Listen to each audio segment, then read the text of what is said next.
Hello, I'm Jared. And I'm Ebony, and this is his. And hers, Warhammer 40k. Yay!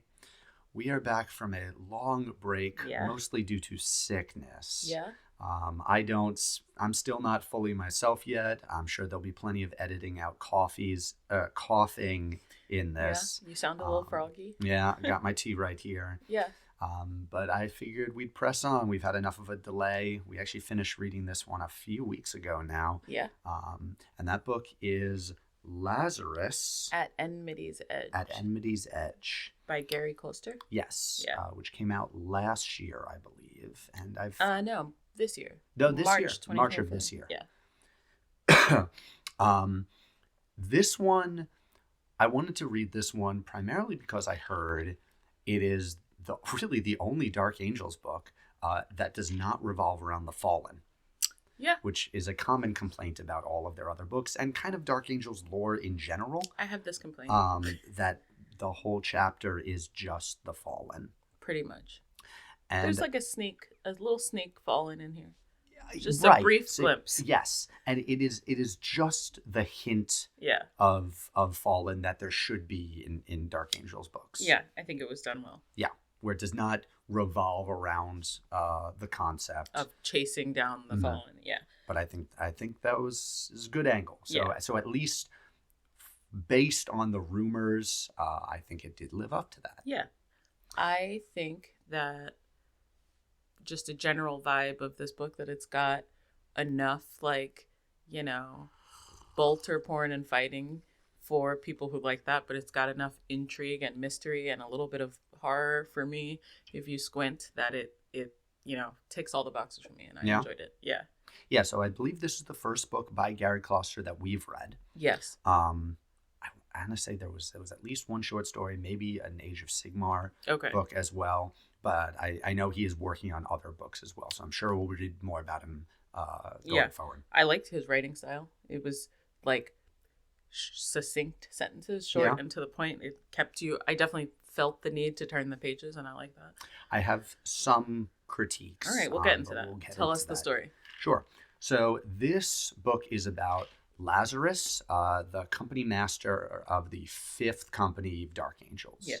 Lazarus is famous for being the first Dark Angel to cross the Rubicon Primaris. So not one of the Awakened Primaris, not one of the Ascended Primaris, not one of the Indoctrinated Primaris, but an Ascended Primaris. Yeah. Similar to Marnius Calgar, where basically he ascended due to a war with the Thousand Sons, I believe. There was a war band in which they were fighting, heavy sorcerer users, and he was very badly burned by warp fire. Yeah, there was like a warp fire burning, and the only way to save him was to transition him to Primaris. Right, like he was past the point where being put into a dreadnought would have saved him. Yeah, and so he's back alive, undead, I guess, but doesn't really love a psyker. That's a part of his character that we get to visit a lot. He has definitely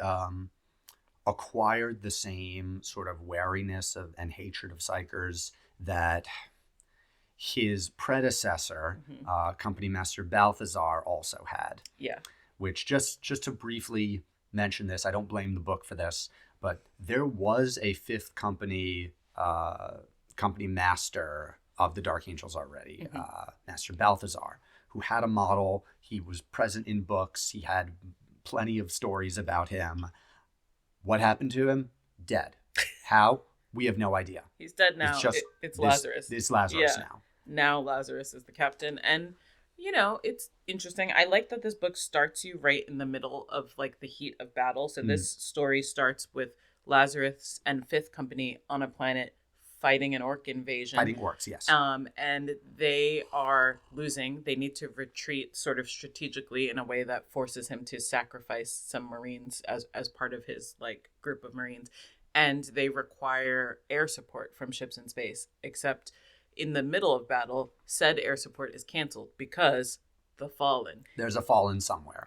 Right. Now this is a common Dark Angels trope, in which they are fighting alongside allies. Suddenly, word of the Fallen, the Dark Angels all just get up and leave mid-fight. Yeah, this is a cute twist on it. Yeah. Because it is the Dark Angels leaving themselves to face the Fallen. So Lazarus gets like the leavings of his force off the planet somehow that I don't clearly remember, but they make it back to the rest of the chapter, and he's rightly pissed, right? He's pissed at Azrael.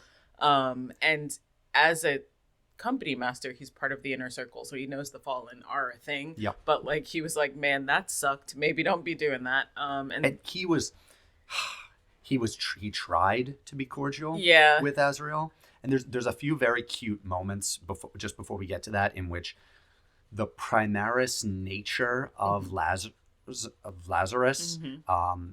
sort of comes to a head. He's bumping on things. He's not used to his height. I believe he was also on the short end for a Space Marine. Oh, and now he's super tall. Even before this, and now he's like taller than Azrael. Yeah, there are which some is cute weird. things with like his friends where like, oh, now you're taller than me. Like, so it gets a little tense with Azrael, and then Azrael decides like, oh, well, we have this distress call, and now also a bunch of his command squad are dead. So like now you have a new librarian, which, you know, he's not thrilled about that. You have new members of your command squad, and also we have this distress call from this planet Reese that was had previously had a war that involved the Dark Angels, and you're gonna go and deal with that. Yeah, you're gonna go save that. Now here's the thing.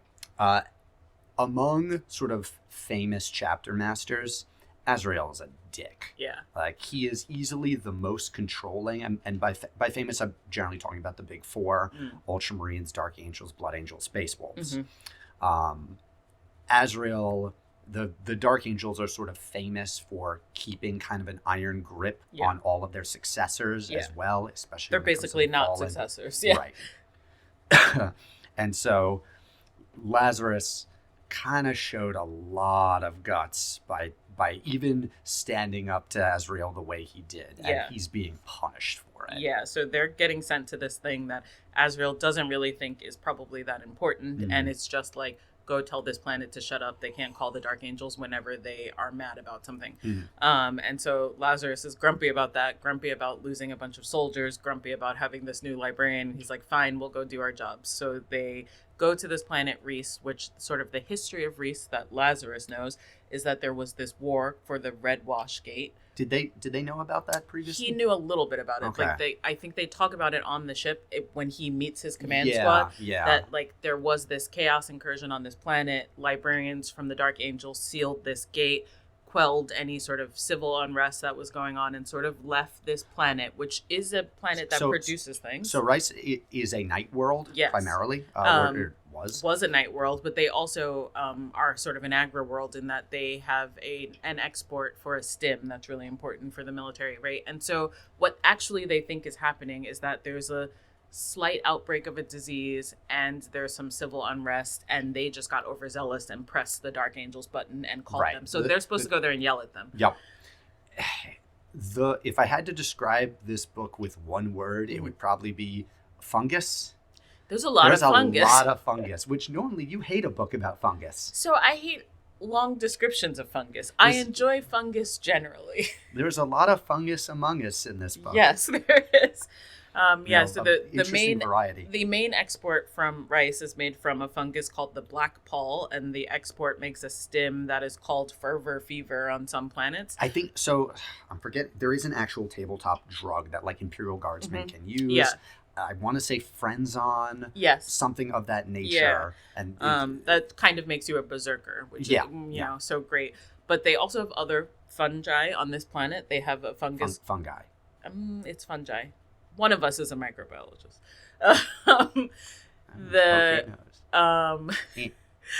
One of the other molds on this planet is called the red pall. Ooh, so you're going to tell this story because I know you're excited. So just to give a little preface, based on the couple of books that we've read recently, night worlds are kind of the new fertile ground for interesting ideas. Yeah, it's wild. There's been a lot of good stuff coming out of night world development. Yeah, and I love this. I love this bit of culture of Reese. Yeah, because I'm thinking back to like Kingmaker. Yeah. This book, there was another night world. Mm-hmm. I can't recall. So when this night world was first established, it was kind of established almost accidentally. Yes. The Mechanicus was not there. It Mm-hmm. was an imperial night world, meaning it was independent for a long time. And they lost a lot of their early technology. You know, they did not have sacrosanct, I think Yeah. is what it was, what like the special Sacrosanct, yeah. tech priest sect for Maintaining repairing your knights. Yeah. They did not have those. They did not have servo skulls. Yeah. And so they kind of created an alternative to servo skulls. It's kind of weird because it's like they have this technology of knights, but they also kind of don't have the traditional imperial technology that you think of, and I think that's interesting in and of itself. So night worlds, for the most part, traditionally just had knights. Yeah. And they were otherwise feudal societies. Yeah. You know, the knight is kind of what set it apart from everything else. All the rest of imperial technology is kind of secondary, and I think this shows this. So without servo skulls, they made use of the red pall that Enmity was talking about, which, if you don't die from it, gives you incredible mental memory capacity. Yeah, it kind of just gives you eidetic memory. Yeah. If it doesn't kill you. Right. It's a slight poisoning. Mm-hmm. And so they have this ritual where you get fed red pall if you're going to become one of the werebuck. Mm-hmm. And if you survive, they then tattoo your whole face red With a skull. It's and like a red skull. in the shape of a skull. Yeah. You basically become a living servo skull because super cool. they knew what servo skulls were and what their functions were. They just didn't know how to make them anymore. So they made almost a cast of people into servo skulls. Yeah. And that is the werebuck. And there's the people who survive the red pall, who have this eidetic memory, and they create sort of two types, the learned and the etchers. Yeah. The learned werebooks just get fed information every single day for decades. That they can sort of induce a trance, that they get, they practice and recall, all the details of the War of the Redwash Gate, or all the details of the maps of the planet Reese. Each will be some sort of specialist that they can just pull up every bit of knowledge about that subject. And the other group, which we don't hear too much about, are the etchers, who can just view everything. Like they don't get preloaded with information, but they act as they go experience recorders the thing and record it, for anything that is happening. And we get introduced to kind of our second main character. Learned Eccentric. Eccentric, who is a learned werebuck.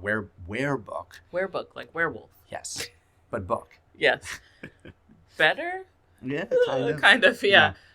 Eccentric's very cool, and she's a great character. She's going to be gifted from the werebuck house to the regent house. So she's going to be a gift to the regent next, Sebastian. Right. So the regent next is second in line to House Halvern, who is the night house that supposedly rules. Yeah. And so Sebastian is kind of the traditional trope of a prince, you think, in the beginning. Here's the thing. It isn't a night house. They don't have knights anymore. Fair. At the end of the Redwash War, the last time the Dark Angels were here, all their knights were destroyed. Yeah. And they basically got into a fight. So half the planet is controlled by them, half the planet is controlled by Adeptus Mechanicus, Enclave, and they hate each other. Yeah. And they're a night house with no knights. Yes, and part of the quelling of that Redwash War that the Dark Angels did is that, they split Reese in half. Half of it gets controlled by the Mechanicus, half of it gets controlled by the Night House in charge, and they kind of hate each other because the Halverns, they traditionally didn't trust the Mechanicus, and the Mechanicus, very Mechanicus-like, was like, we're better, let us fix all your knights, except they tried to fix them, and it went awry, perhaps, and so there's this distrust, and all their knights were lost. All their knights are lost. And all their knights are lost, and so they kind of function independently of each other. Right. And so they're sort of night house is weird because there aren't any night, right? There's no practicing of running a night. So everyone's just kind of, but they're still implanted with all of the like circuitry and bionics that night, I want to say princeps have, but it's kind of they're just not used. Ceremonial. Yeah, it's like a ceremonial implant of these connections to your throne. And so Sebastian's kind of like flaky. He appears to be a little bit of a womanizer. He doesn't really have a lot of respect for their traditions. He hates his dad. It's very classic, the king and the prince. And so Yesentrude is a gift for, I think, Sebastian's birthday. And he's like, yeah, sure, I guess. Follow me around, watch me get drunk, and sleep with ladies. And in the middle of all of this, Master Lazarus shows up. Right. So Lazarus comes down with his command squad. Yeah. He's got Demetrius, interrogator chaplain, Asbiel, apothecary, his librarian, Raziel, and ancient Jequin, who I believe is like a standard bearer. Yeah. And so they basically show up at court and tell the king to shut up. They're like, why did you call us here? What's wrong? And apparently what's wrong is an outbreak of a disease that is caused by surprise, a fungus, and that fungus is the gray pall, and it creates the gress. It basically turns you into angry zombies, right? It's a zombie fungus infection. Like Last of Us zombies. Very Last of Us zombies. Yep. That don't make any sound, but just kind of go berserk and murder people and maybe eat them. We're unclear about the eating part, but it turns you into zombies. And they think that like it's been spreading. It spreads sort of endemically, but in small batches. But they're having what is basically a large outbreak of the gray pall, and they're losing soldiers. They're losing civilians all over the place, and they're not really sure what's going on. But according to the Dark Angels, that's not really an emergency. That's a thing you guys should have handled yourself. Yep. But they mention that, like, we think this might be due to loosening of the bonds around the Red Wash Gate, which the Dark Angels sealed as part of that original war. So he kind of tells the king to shut up. He takes Yesentrude and Sebastian and says, take me to this Red Wash Gate. I'll have my librarian look at it. And so they go out and look at it. And Raziel doesn't think the bonds are loose, but he thinks there's sort of this seepage. He thinks they were done improperly. He thinks they weren't done super well, but he's also feeling a seepage of, I don't know how to describe it, discontent. Like he's got, the vibes are not right at the Red Wash Gate. And Raziel's concerned, but while they're there... Raziel is very vibes-based just in general. I mean, that's how I imagine all librarians are. He's definitely a character I kind of wish a little bit more was done I would with. like some more background, yeah. Just a bit. So Raziel says the vibes aren't right, but the seal's still kind of intact. And while they're there, they get attacked by a bunch of grease. And so this is their first... I've decided it's grease. I decided it's grease. It's fine. Okay. I will boop your nose. Stop booping my nose. No. Okay. And so this is their first encounter with these sort of silent, murdery humans, most of whom are wearing the Rhys Levy's uniform because they used to be soldiers. And the place that they have this first battle with them is kind of, I thought it was kind of cool from the microbiology standpoint. It's like a farm of rotting material because that's how you feed the fungus. Like it's a farm for making the black pall, but the way you feed the black pall, the way you feed the black pall is you put these cages of rotting animals / humans out, and there's this sort of culture of if you die, you can donate your body to like the detritus fields of growing the black pall. So it's like really creepy and terrifying. I thought it was great. And this whole time, Yesentrude is like, why am I here? This sucks. Yeah, she's not about this. Also, she's kind of terrified. It's giant space marines. She's never encountered a space marine before, but she's with them because her information is useful to Lazarus. Yeah, and Sebastian's just there because there are some very cute scenes between Yesentrude, who, remember, her entire head is tattooed to look like a skull. Yeah. And Demetrius, the interrogator chaplain, with his skull helmet. Yeah. And I picture a moment where they're just looking at each other, and Demetrius goes, "I like your skull." This does not actually happen. And she's like, "I like your skull." But it gave me that feel. Yeah. And also Demetrius... A lot of interesting skulls in this book. Yeah, Demetrius and Asbiel, the apothecary, are also kind of tasked with keeping the humans that we have in tow. And I think this is the battle where they lose Sebastian. He gets kidnapped. Yes. Yeah. Yeah. So that's the most important thing that happens in this battle. Right. The Grease make off with Sebastian. And Lazarus starts to splinter his force more and more. Some going after Sebastian, some going back to court. Some, I think they end up going to the Mechanicus enclave, and there they meet Fabricator Locum Gretton Lon, who commands the other half of the planet, essentially. Yes. She's very cool. She is very cool. Because while she doesn't have any servo skulls, she has bird skulls as servo skulls, like a swarm of little tiny ones. Yeah. And they're some of them are full birds, but they're like bird skeletons. It's weird. And they circle her all the time. Yeah. Yeah. There's all sorts of great little moments like this. Yeah. There's one point later, I won't go too deep into it, where one of the bird skulls, if you're picturing a bird skull, just gets attached to a wire and is basically used as a plug outlet. She's very, very heavy on the bird skulls. And they're also weapons. Like, she can shoot a bird skull at someone, it'll embed in them and then explode if she has to use them as a weapon. So it's very cool. Right. She also has like a bird skull-ish, like she's a bird aesthetic. Like her hair is feathers that are also wires. Like her personal plane is shaped like a bird. It's very bird heavy, but it's cool. Yep. Yeah. Eccentric is like, why am I here? She goes everywhere, and it's great. Yep. She's probably my favorite character in this book. Yeah, I would agree. Okay. So they go back to court. The king's like, you gotta get Sebastian. It's super important. While they are exploring what this Grey Paul is and what's happening, they kind of come to the conclusion that... So, are we ready to dig into spoilers? We'll give you a little bit of spoilers. I don't know. What? You get to decide. Okay. Yeah, so while they're digging into this, they kind of discover that all the infected, all the Grease are connected, right? It's sort of a hive mind connection situation. Sure. And they're trying to turn everyone into Grease. So the king is like, you gotta get Sebastian. It's super important. Don't let him become don't let him get infected. And Lazarus is like, but what? Why?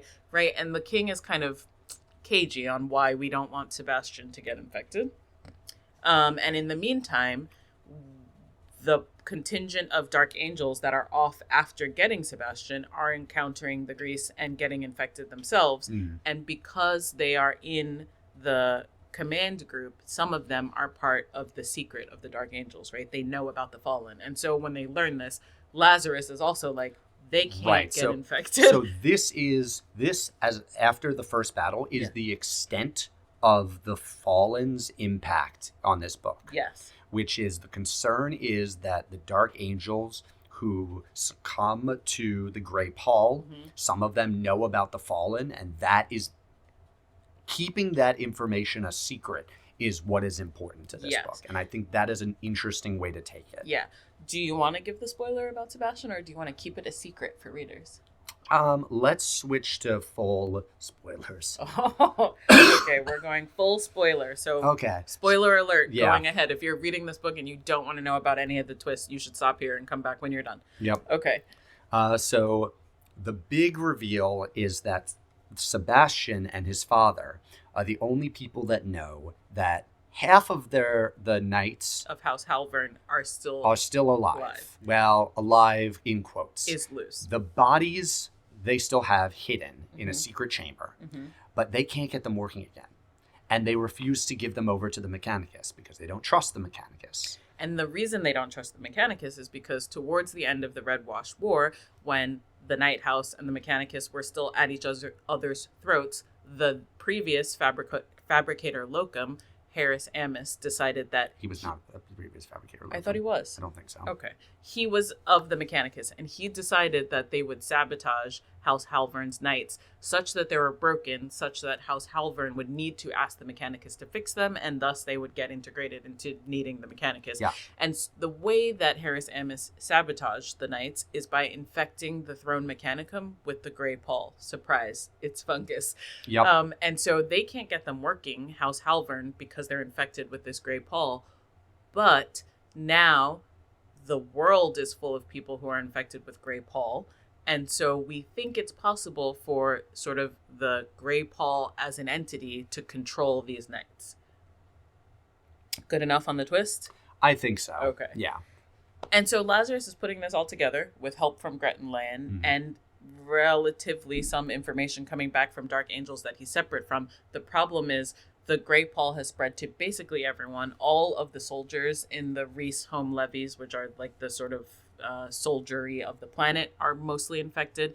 And that is because Sebastian and his girlfriend, the leader of the Reese home levies, have decided to work in concert with the Risen Harris Amis. Yeah. Who basically stayed alive thanks to a crack in the Redwash Gate that allowed some chaos force to come through. Yeah. But he's angry because he was killed because he infected those knights, which was kind of the vibe that the Mechanicus wanted. They supported this decision to sabotage those knights, and someone had to be the fall guy, and they decided it was him, so they killed him. So he's angry at the Mechanicus. Specifically, the Dark Angels at the time. Yes. Yeah, the Dark Angels killed him. He's angry at the Mechanicus for letting him be the fall guy. He's angry at the Dark Angels for killing him. He's angry at House Halvern because they never gave their knights to the Mechanicus in the first place. He's angry at everyone, and now he's full... You say the Dark Angels? Yes, the Dark Angels, the Mechanicus, and the House Halvern. And now he's full of Grey Paul and kind of in control of everyone through psychic fungus links and potentially in control of these knights. I will say, he's got some pretty hefty dreams when you hear the full extent of his plan. Like, he plans to basically take all of the grissified Dark Angels back to the Rock and take over the entire Dark Angels chapter specifically. Yes, he would like to completely destroy the Dark Angels. And basically merge the now fallen House Halvern with the Dark Angels. Yes. He's got some really lofty plans. Right. And Lazarus is not about those plans. Do you want to give the ending away? Go for it. Okay. So battle ensues, obviously. Because the Griss control sort of everything, the communications are down. It's hard for Dark Angels to communicate with each other. It's hard for separate factions to communicate with each other. And so they need to both escape Fabricator Locum Grettenland's compound, and they need to find the grissified Dark Angels, including Ancient Jequin, and they need to figure out how to destroy Harris Amis, who is basically a giant Griss monster, which all of those are cool fight scenes. And so they are working to destroy him. Lots of Dark Angels are dying. Sebastian is in a knight, so there's a knight battle happening. Like, knights are in play. The knights are grissified, obviously. And Harris Amis is almost about to win, and then they try to grissify Lazarus and learn Descentrude. Oh yeah, I remember that. Okay, we'll save that. We'll save that one. Yeah. I liked it. And so I didn't particularly care for that twist. I like that twist. We won't give away that twist, but I think I enjoyed it. And so it doesn't work. Right? That's the end. The end of the story is that the Dark Angels win. Yes. They destroy Harris Amis. They basically declare House Halvern wiped out, and they give the entire planet to the Mechanicus. Yeah. I enjoyed this book. Do you want to talk about scores? Sure. So I'm giving this book an 8. Okay. I enjoy... So the planet... I thought was very interesting. I thought it was developed well. I thought Descentrude was great. Yeah. She has some phenomenal moments. Lazarus himself was just okay. And He's probably my least favorite character. I think he could have used a little bit more. Yeah. I did really enjoy Asbiel. And Asbiel and Demetrius's relationship with Descentrude was very interesting and very nice. I thought Ancient Jequin develops into a nice character. Yes. The combat prose. Mm. In the first fight with the orcs, I did appreciate it. It felt more tactical and more sort of planned out.